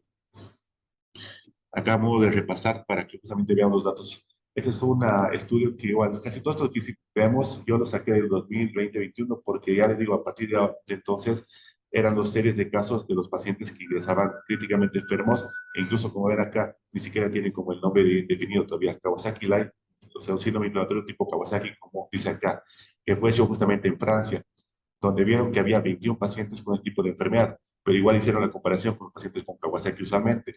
¿Y qué es lo que vieron acá? Que estos pacientes usualmente tenían descendencia africana. La edad, miren, la edad de Kawasaki de 6 meses a 5 años. Estos pacientes hasta 17 años de enfermos, o sea, de 4 a 17 años.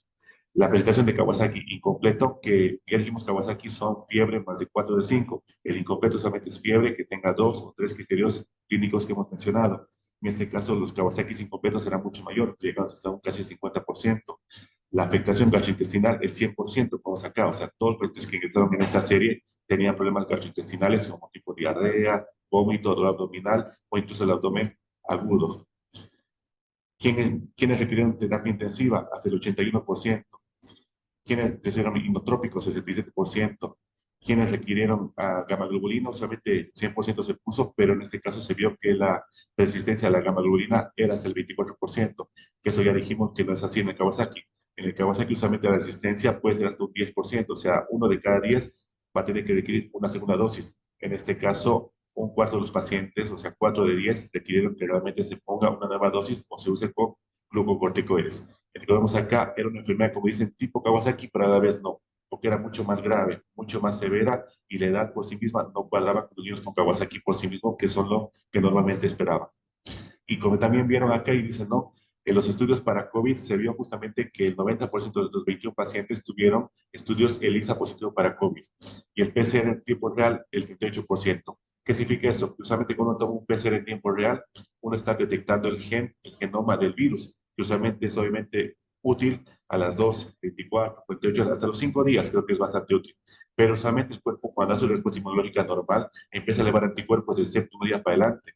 Usualmente es más fácil detectar anticuerpos pasando 2, 3, 4, 5 semanas, como vemos el caso justamente de estos pacientes. Esta es otra serie que justamente agrupó 186 pacientes de Estados Unidos, en el cual también vieron los datos sistémicos e informaron acerca de los compromisos multisistémicos pacientes. Al lado de acá, aunque se ve muy chiquitito, se ve justamente el compromiso gastrointestinal, que se vio justamente en casi el 90% de los pacientes. Luego fue el hematológico, la trombocitopenia, el cardíaco lo vemos al otro lado, que como vemos acá, el compromiso cardíaco era tan importante que casi llegó a ser casi del 80% de los pacientes, con cualquier tipo de manifestación a nivel cardíaco, arritmias, disfunciones, ProBNP elevado, taquicardia, shock.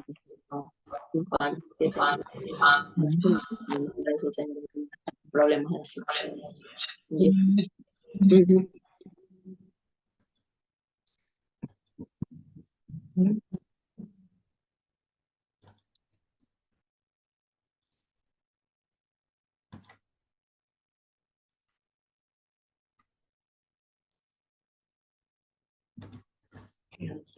Muy amable. Bueno, perdón por las disculpas del caso. Como vemos acá, entonces, estos pacientes 186 que fueron a Estados Unidos, se vio justamente el compromiso sistémico en la gran porcentaje gastrointestinal, hematológico, neurológico, que como digo, fue casi del 90, 80, 70% respectivamente. Y la parte cardíaca que también era importante porque el 80% de estos niños tenían compromiso cardiovascular de algún tipo. Elevación de las enzimas, taquicardias, arritmias, disfunciones ventriculares.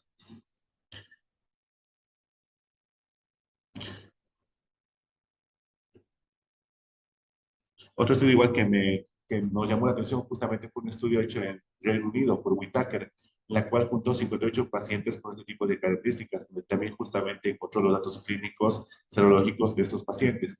¿Qué es lo que encontró? Que la edad media de los pacientes era los 9 años, que esos pacientes el 100% tenían fiebre y la afección gastrointestinal era importante, no siendo tan importante como otras series, pero por lo menos un 53%. La afectación térmica 52% y eso conlleva al 45%. Se vio que estos pacientes, de lo que vemos 58, la mitad requirió cuidados intensivos, terapia intensiva. 22 generaron un tipo de insuficiencia respiratoria aguda y 47% requirieron inotrópicos. Se vio justamente que estos pacientes con los estudios serológicos, el 87% tenía ELISA para COVID positivo. En cambio, la PCR en tiempo real apenas sería un 26%. Nuevamente hablando de la temporalidad, ¿no? Los pacientes con COVID, en este momento del COVID, realmente no nos da la enfermedad, pero pasan 2, 4, 6 semanas, los anticuerpos están elevados y detectamos justamente eso. Acá también se hizo un fenotipaje de las partes clínicas. Se vio los pacientes que tenían un tipo de Kawasaki, los pacientes con fiebre persistente y los pacientes con fiebre shock. Justamente se vio de estos tres tipos de pacientes, los tres tenían afectación cardiovascular, porque incluso pensaron, los pacientes con tipo Kawasaki seguramente hacen algún tipo de aneurisma cardíaco mucho más importante que los otros. Pero se ve al final que niños con fiebre o con choque igual tienen afectación cardiovascular y tipo aneurismas, sin importar el fenotipo que no sea Kawasaki. Y bueno, en la parte del lado izquierdo vemos justamente la edad de los pacientes que vemos acá. Mientras más alto, no tiene. Acá, estos grupos por edad, ¿no? Que esos son, todo lo que es siempre, la primera columna siempre va a ser del PIMS, ¿ya? Para que quede claro. En el PIMS, el grupo de edad siempre ha sido mayor. Este es el Kawasaki, donde dijimos, ¿no? Usualmente 5 años para abajo es la edad más importante. En el PIMS, 15, 16, 17 años. Leucocitos. Los leucocitos en el síndrome, en el Kawasaki, usualmente hay leucocitosis como parte de la enfermedad. En cambio, el síndrome inflamatorio usualmente cursan con leucopenia o linfopenia. Acá abajo vemos la hemoglobina. Estos niños con Kawasaki usualmente no tienen una afectación muy importante de la hemoglobina, más que la parte aguda. También aquí se ve shock por Kawasaki o el síndrome inflamatorio por choque tóxico, donde se ve justamente el nivel de hemoglobina que se mantiene como si puede ir conservado con 12 gramos de cilitro. En cambio, estos pacientes tienen un nivel de hemoglobina un poco más baja de lo esperado. Esos datos, como digamos, que son característicos que se puede esperar en estos pacientes con PIMS. La PCR, que es la proteína C reactiva, usualmente se eleva en los signos inflamatorios como Kawasaki o choque tóxico, que aquí también se ve elevada, pero ven justamente que hay un poquito más de predilección y más de importancia en el PIMS porque se eleva un poco más de lo que usualmente se esperaría en otros síndromes. Las plaquetas, usualmente en el Kawasaki esperamos como médicos que las plaquetas se mantengan normales o hasta suban, hasta incluso llegando a 1 millón de plaquetas. En este tipo de enfermedad las plaquetas tienen tendencia a bajar. La albúmina, que es un marcador pronóstico de Kawasaki, porque mientras la albúmina baja más, chance de que dé más neurisma cardíaco. Entonces, la albúmina por sí mismo puede bajar en Kawasaki. En esos pacientes, la albúmina es mucho más acentuadamente baja, baja mucho más. La ferritina, que en el Kawasaki que vamos acá tiene pocas o nulas alteraciones, que a veces puede elevarse, pero en este síndrome inflamatorio se eleva mucho más, que incluso una forma de diagnosticarla de forma precoz a esta enfermedad. Y la troponina, ¿no? Que vimos que nos habla justamente de daño, disfunción cardíaca, que en el Kawasaki que vamos acá también puede alterarse muy poco, pero en este caso sí la alteración de la troponina era bastante importante. El que vemos acá realmente nos llama la atención y nos habla, nos enseña de que esta enfermedad hace que los retratantes de fase aguda se eleven de una forma brusca, torpe. Entonces realmente es una forma de elevación tan alta que es llamativa respecto a otro tipo de enfermedades a la par. Ahora, ¿qué es lo que podemos esperar de estos pacientes? Hay que tener en cuenta realmente que son pacientes que lo vamos a encontrar en emergencias. En terapia intensiva, Dios mediante, sería buenísimo, pero siempre hay que tener en cuenta que cualquier paciente que llega severamente enfermo, apariencia mala, hay que tener siempre un ojo más extra para verlos. Paciente con datos de shock, con hipotensión, taquicárdicos, bradicárdicos, tiene capilar retrasado, taquipneico, la piel moteada, petequias o purpúreas, que tengo oligonuria, ¿no? El papá te dice, bueno, no estoy orinando como usualmente orina, el estado mental alterado, que esté irritable, que esté inconsciente, incluso muchas veces nos pasa esto, y que esté con datos de fiebre, es un paciente para tomar en cuenta. Que esto obviamente no nos habla de que fuera PIMS. Uno ve esto como médico y dice, bueno, está chocado tu paciente, sea cual sea la ideología, sea cual sea la cosa, está chocado. Ahí obviamente el efecto del médico es justamente actuar de la forma adecuada, pero ya te digo, esta presentación también puede ser justamente los pacientes con este tipo de enfermedades, pacientes agudamente enfermos. La fiebre por sí misma está alta como definición por sí misma. Y lo que dijimos, ¿no? Buscar la parte de la mucosa, en los ojos, inflamación conjuntival, a nivel de los labios, la mucosa oral seca, inflamada, los labios irritados, la lengua que esté como frambuesa, como fresa, que se llama la lengua frambuesada, meningismo, que es el paciente que está irritable. Incluso el paciente dice, es que mi hijo, aunque está con fiebre y ya lo conozco, no era así. Está con fiebre, pero casi siempre estaba decaído y cualquiera se enferma con fiebre y se decae un poco. En este caso, esta enfermedad, la fiebre y la situación neurológica es tan importante que muchas veces los papás dicen, es que es un niño que parece que, o sea, lo desconozco ahorita porque está mi hijo muy decaído respecto a lo que es, muy irritable, muy decaído, no es usualmente así.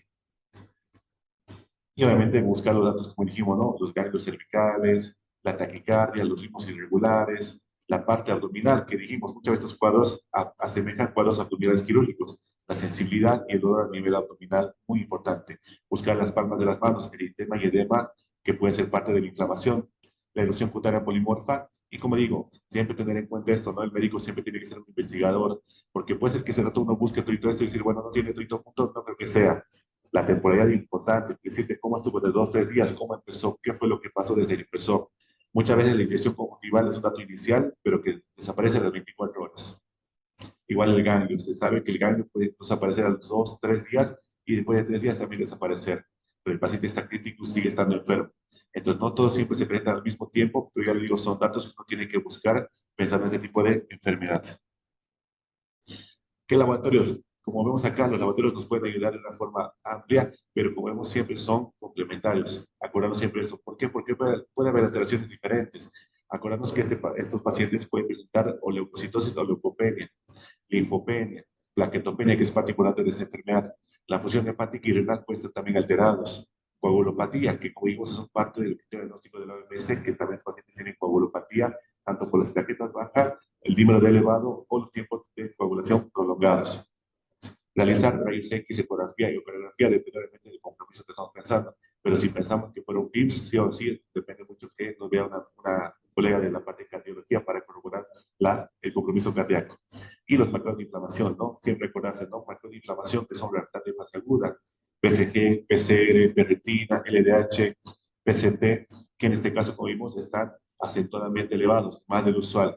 Y siempre tratar de pensar, cuando llega un paciente crítico, chocado, uno no piensa en esto de entrada, porque como médico tiene que pensar qué es lo más común, seguramente es la infección, tomar cultivos de entrada.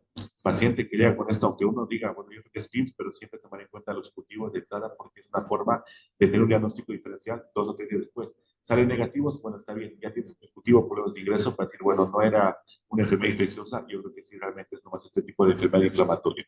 Hiponatremia, hipoluminemia, triglicéridos elevados que son parte de la inflamación que se puede ver.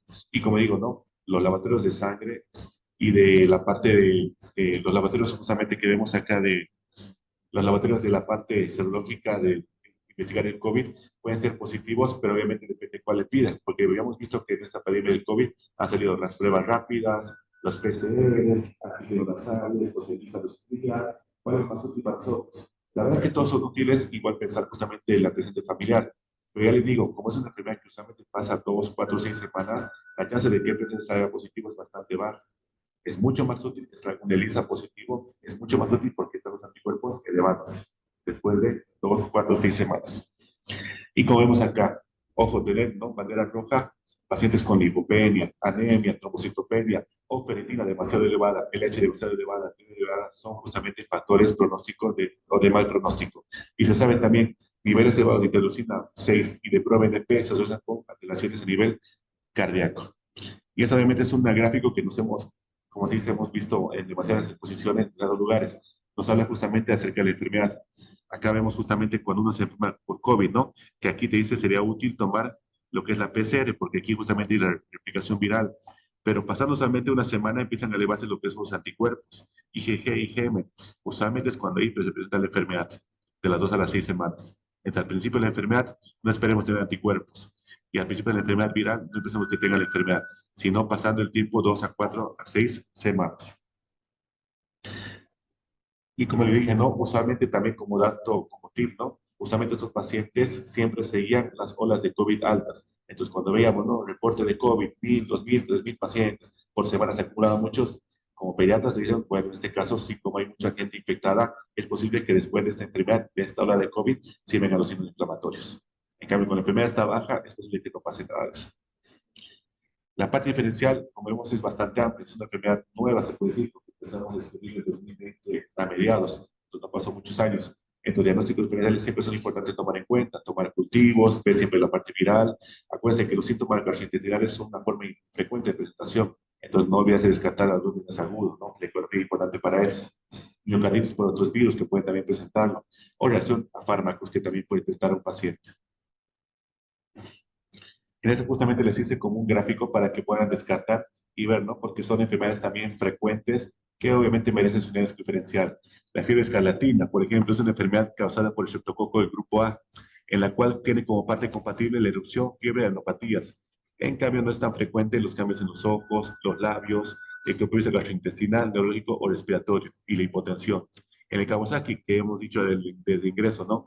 5 días de fiebre con 5 o 4 de 5 criterios diagnósticos, en el cual, ¿qué tiene como compatible? La erupción polimorfa, la irritación conjuntival, los cambios orofaringios, los cambios de extremidades y la linfopatía.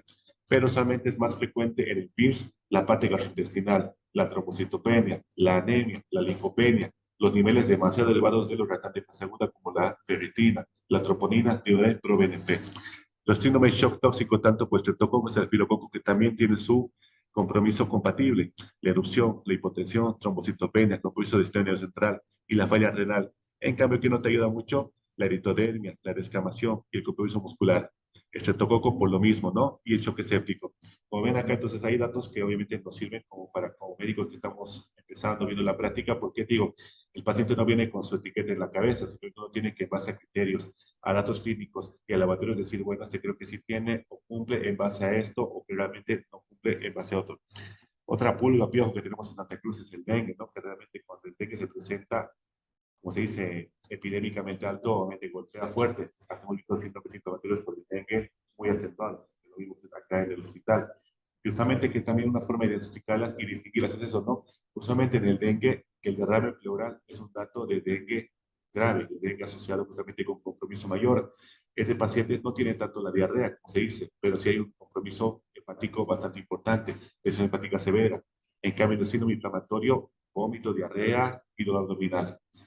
En el dengue usualmente no vemos anemia, porque dijimos que como es una hemoconcentración, la hemoglobina tiende a subir. En este caso, la anemia usualmente es mucho más importante. El compromiso cardíaco en el dengue es descrito, pero usualmente es más importante y mucho más reconocido en la parte del PIMS. Y los laboratoriales, ¿no? Que usualmente en el PIMS los reactantes fase aguda están mucho más elevadas con la linfopenia. En cambio, en el dengue ya vimos que los laboratorios, los reactantes no se encuentran tan elevados o depende mucho de la fase que estamos pensando. Obviamente que como vemos, eso es un criterio, una forma de caminar el diagnóstico, si uno la piensa o lo puede hacer. En este caso, ¿qué es lo que tratamos de ver? Es tratar, porque yo sé que cualquier paciente que llega delicado y pedir dice, bueno, entonces sí, está con fiebre, delicado, hay que pedir ferritina, D. La verdad que lo inicial siempre es tratar de hacer menos daño y ser siempre cauteloso con los laboratorios. Entonces siempre hay que tener costumbre de que si uno pide laboratorios, se haga justamente buscando algo. ¿Qué es lo que te recomienda esto? Si el paciente tiene laboratorios o tiene clínica sugestiva del PIMS, entonces hacer, como se dice, en pasos. El primer paso justamente es tomar en cuenta los laboratorios que son iniciales. Recuento de glóbulos rojos, hacer un hemograma completo, PSG, PCR y la prueba para COVID. Si salen positivos, ya uno puede escalar al demás tratamiento que dijimos, ¿no? Ferritina, LH. No es que de entrada uno pida, ¿no? Ferritina, LH, tirosina 6, que uno puede hacerlo. Hay en el medio para pedirlo. Pero ya dijimos, siempre la parte clínica, el RAS, la parte gastrointestinal, cumple los criterios clínicos, sí. Entonces recién uno puede empezar incluso en hacer pruebas básicas, como se dice. Un hemograma es básico, en cualquier hospital se hace. Además les digo a estos pacientes, si llegan acá a hacer una belleza, pero llegan a los centros de salud, llegan de la comunidad, llegan a un lugar donde no tienen todos los estudios que queremos. Entonces el primer paso siempre es pensar en esta enfermedad con los datos clínicos. Si los tiene, hacerlos el primer paso, criterio diagnóstico, como dijimos acá, que son estudios que en cualquier lugar tiene. Un hemograma, un BCG, una PCR y la prueba para COVID. Que incluso mismo, más incluso había los carritos que llevaban la prueba COVID para hacer en cualquier lugar. Entonces, como ven acá, el primer paso siempre es hacer pruebas donde usualmente vamos a encontrar en cualquier lugar. Y si salen positivos y el paciente está delicado, ya uno puede pensar justamente en ser pues ya transaminasas, albúmina, LDH, ferritina, dímero D, etcétera, etcétera, etcétera. Siempre la parte más cautelosa es siempre la más importante.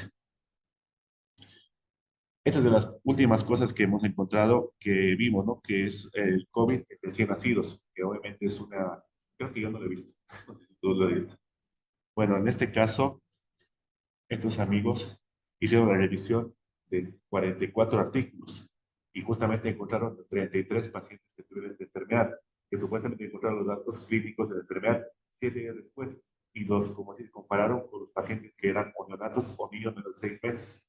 Y justamente vieron que estos pacientes tienen chance de tener fiebre, pero no tan alto porcentaje como los otros PIMS, porque vimos acá, no dijimos PIMS, 100% de fiebre. En este caso, miren, esta es la fiebre.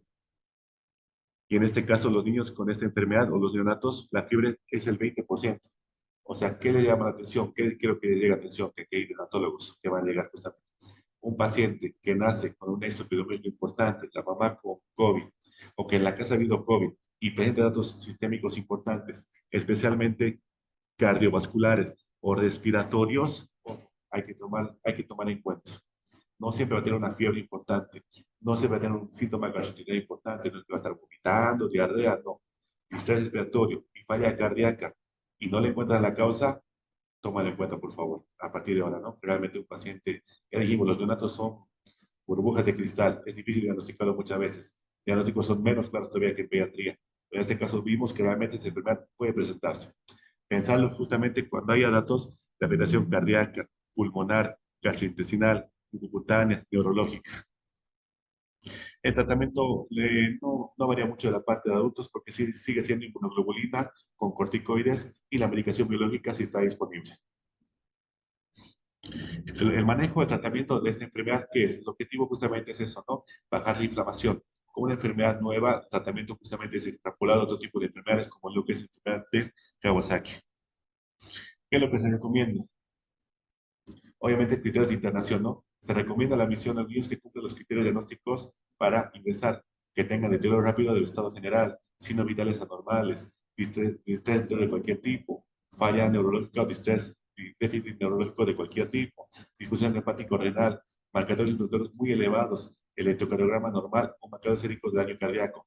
Entonces, como vemos, estos son datos que pueden presentarse en cualquier enfermedad que nosotros podemos conocer, siendo infecciosa o no infecciosa, siendo incluso oncomatológica, inmunológica, pero obviamente si se presentan estos pacientes, mejor internarlo. Puede que no sea un PIF, pero si uno ve a un paciente con este tipo de datos, ¿no? Signos vitales alterados, distrés respiratorio, parte neurológica, es siempre mejor tenerlo en cuenta internado. Y a uno en lo que está haciendo la evaluación se debe operar los laboratorios y puede tener un diagnóstico un poquito más claro. Y criterio para ingresar a terapia intensiva, shock, o que requieran terapia o que requieran ventilación mecánica. No olvidarnos, como dijimos, que esos pacientes en el manejo, dijimos que usualmente el 20% tiene chance de tener alguna PCR positiva, entonces no olvidarse que el COVID es contagiosa, infecciosa, infectocontagiosa.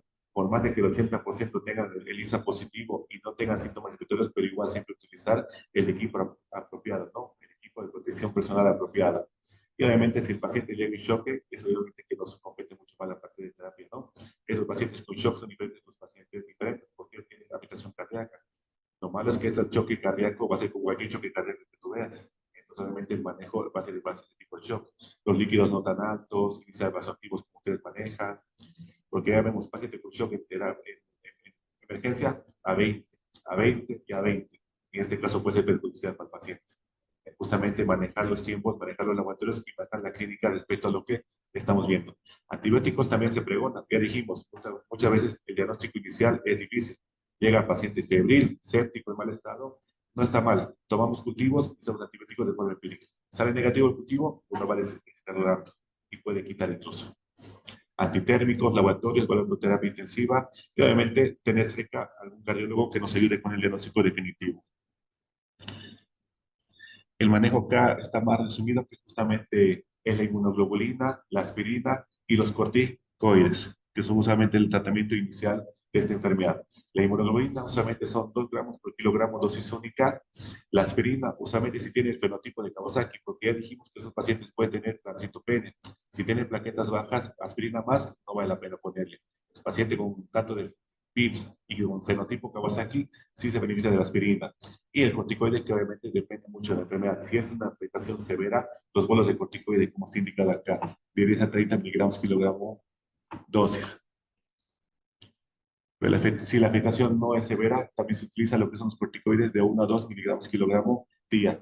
Acá abajo menciona lo que es la anaquilra, tocilizumab, que son medicamentos biológicos que también se ha visto en la utilidad, porque a veces no responde al tratamiento inicial. Pero aquí en Bolivia, anaquilra no tenemos. Y tocilizumab no es de primera elección porque el costo es bastante alto y tampoco se puede conseguir en el seguro de forma rápida. Entonces la gamma-globulina nos queda como dosis, ¿no? El tratamiento inicial, dosis de gamma-globulina y aspirina. Gamma-globulina, dosis total 100 gramos, que usualmente cuando hay disfunción cardíaca se puede repartir en 2 días. 1 gramo en 2 días. Y como digo, no usualmente solo una dosis. 2 dosis, 3 dosis, nada que ver, está prescrito. Y la aspirina, obviamente, sí, la aspirina y las plaquetas te apoyan. Si el paciente tiene plaquetopenia de 80.000 para abajo, no está recomendado. Y usualmente se mantiene 48 horas. Si el paciente ya deja de hacer fiebre, ya se puede bajar la dosis a 3 a 5 miligramos kilogramo por 3 a 4 semanas. Que acá es justamente lo que vemos, ¿no? Que esa es de las últimas recomendaciones del Colegio Americano de Reumatología, el Colegio de Reumatología que lo lanzó en 2021. Que, como vemos acá, el paciente tiene PIMS, sí. El paciente tiene shock o no tiene shock. Si el paciente tiene shock o daño orgánico, usualmente se maneja lo que es la inmunoglobulina, que dijimos que es una dosis única, con el corticoide, de 1 a 2 miligramos kilogramo día. Si la enfermedad no mejora, se intensifica el tratamiento con metiprednisolona o dosis altas de anaquilra. Entonces, como vemos acá, ya no existen las 2 dosis de gamma-globulina, lastimosamente es así. Una sola dosis y el corticoide de la mano. Si el paciente no tiene datos de shock, se puede iniciar con gamma-globulina. Y si no mejora la enfermedad, ya se puede usar lo que es la metiprednisolona. Vemos acá, esta es una modificación, una forma que vemos esta enfermedad para que tengamos una terapéutica mucho más aceptada y obviamente menos dañina. Usualmente se maneja todo lo que es la aspirina, ¿no? Que son las dosis bajas de aspirina. Usualmente se maneja hasta que el recuento plaquetario sea normal. Usualmente pasa de 2 a 4 semanas después del diagnóstico. ¿Cuándo se la mantiene a largo plazo? Solamente cuando haya aneurismas, cuando haya trombosis o la disfunción de ventrículo se va a dar moderada. Ahora, ¿qué paciente usualmente les va peor? También ya lo hallaron. En el pediatrismo y son justamente sus pacientes. Se ha visto que de 183 pacientes con estudio multicéntrico, se ve que los pacientes que tienen datos de shock al ingreso, síntomas gastrointestinales, neurológicos o respiratorios, raza negra, obesidad, o que la duración de los síntomas sea muy corta, o sea, el paciente estaba mal del sábado y el domingo ya está en terapia intensiva, esos pacientes solamente van y tienen datos de peor pronóstico y que les va a ir peor, o que requieren mucho más tratamiento. Ya hemos dado tratamiento, hemos mejorado al paciente, se da de alto solamente cuando los marcadores inflamatorios estén en descenso, 3 o 4 días después. La troponina en reducción, sin oxígeno por lo menos 48 horas. El electrocardiograma normal.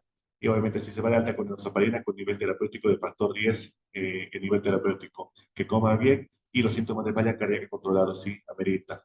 Y obviamente depende de la parte de cardiología, el ecocardiograma para ver y realizarlo antes del alta o en el seguimiento. Entonces, ¿qué es lo que vemos como parte, ¿no? de esta enfermedad? Entonces, visto que esta enfermedad es una enfermedad bastante severa, bastante dañina y obviamente puede llegar a descompensar mucho al paciente, ya que vimos que un paciente, casi el 80% de los pacientes requirieron terapia intensiva, más de la mitad requirieron inotrópicos. Muchos de ellos, el 23% llegó incluso a ventilación mecánica, el ECMO es de 3,8%. La mortalidad no fue tan alta como lo esperamos, pero como vemos, sí son pacientes bien descompensados, con una tasa de morbilidad muy alta. Obviamente el curso dependía de los síntomas, de la edad y de la parte cardiopulmonar. Las muertes que vemos acá son menos del 3% y usualmente eran más frecuentes en los niños de 1 año para abajo o adolescentes. Raza negra o los que tenían la comorbilidad, como hemos visto en la diapositiva anterior. Se ha visto que la intervención promedio era de 7 días, terminó promedio. Y obviamente que el seguimiento es indicado porque como es una enfermedad relativamente nueva, no tan antigua, no sabemos qué es lo que va a pasar a futuro. Realmente no sabemos qué va a pasar a los 10, a los 15 o 20 años, ni del tratamiento, ni de la enfermedad o incluso cardíaca. Lo que se ha visto justamente que estos pacientes que también corroboramos acá es que gracias a Dios los pacientes después de un tiempo, 6, 7, 8, hasta el año, no tienen repercusión mayor, no ha habido recaídas. Y bueno, y obviamente recomendar, ¿no? Que realmente eso creo que no está de más, que ya nos recomienda mucho la gobernación, la tele, todo eso, pero ¿cómo se puede medir esa enfermedad? Lastimosamente dijimos que el COVID ya es endémico a nivel general, todo el mundo creo que ha pasado por esa enfermedad, pero se ha visto justamente que la vacunación es la única forma de prevenir ese tipo de enfermedad. El PIN estamos hablando, ¿no? No solo el COVID. El PIN se ha visto justamente que puede prevenirse con la vacunación oportuna, con las vacunas. En esta serie justamente que fue hecha en Francia, se vio justamente los pacientes que eran vacunables, el 0% no tenía vacunas y tuvieron PINs, tuvieron la enfermedad. Entonces, realmente es una forma que recordemos que si queremos nosotros prevenir esta enfermedad, porque una vez que te dan, vieron que es bastante aguda, y aunque te pongan paracetamol, antibiótico, nada la va a mejorar ese momento. Una enfermedad que tiene un curso ya acelerado y va a llegar posiblemente a terapia intensiva. Entonces, ¿qué es lo mejor? Llegar realmente al centro vacunatorio y tener la vacuna adecuada para el tiempo que te corre. Acá dice, ¿no? Dos dosis son suficientes para prevenir esta complicación. Y como vemos, la verdad es las conclusiones, ¿no? Una enfermedad, pese a todo, la etiología es desconocida. No podemos saber realmente qué es lo que genera esto, aunque ya dijimos que son años que estamos asociándolo con el COVID. Tampoco hay datos claros acerca de las perspectivas positivas, negativas, previa a las pruebas. Nos basamos justamente en el ELISA para COVID, pero el PCR sigue siendo, no es muy útil para esto. Y vemos que también hay un amplio espectro de síndromes inflamatorios post-COVID, que dijimos en el dengue hay un inflamatorio, el síndrome de tiroides macrofágica, la linfocitositosis hemafagocítica. Considera estos síntomas con fiebre, ¿no? Fiebre en un niño de 8 o 9 años previamente sano, que no mejora, que no remite de alto dato, y con datos cutáneos tipo Kawasaki, y que tenga datos de malestar general y pruebas positivas, o tener en cuenta esto.